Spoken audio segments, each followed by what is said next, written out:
जैसे गागर में वहाँ इतला मिली थी और उसी असना में एक ऑपरेशन जो है वहाँ लॉन्च हुआ था।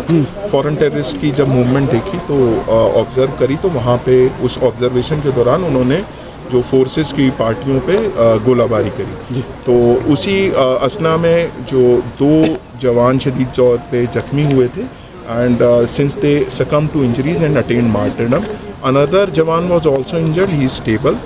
Similarly, it is a matter of investigation that some civilians were also nearby that group, and they were वो उस गोलीबारी की जद में आए जिसमें एक जख्मी होने के बाद he succumbed to injuries.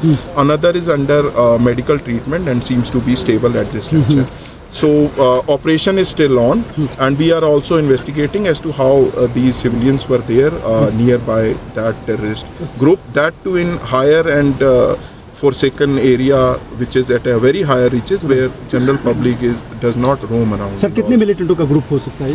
अभी इसमें सरसरी इतला ही है। अभी जब ऑपरेशन ख़त्म होगा उसी के बाद हम इसमें पुख्ता तौर पे कह सकते हैं, बट इनिशियल कयासों से 3 से 4 का पॉसिबिलिटी रूल आउट नहीं किया जा सकता। लास्ट सवाल, ये समझा जा रहा है कि डोडा से ये आ रहे थे, क्या इस तरीके के इनपुट्स थे जिसको आप ट्रैक कर रहे थे? देखिए, ये अभी जब ऑपरेशन पूरा ख़त्म होगा, मुकम्मल होगा, उसी के बाद इसका जो कोई डेफिनेट व्यू लिया जा सकता है। But still this area is near the border junction of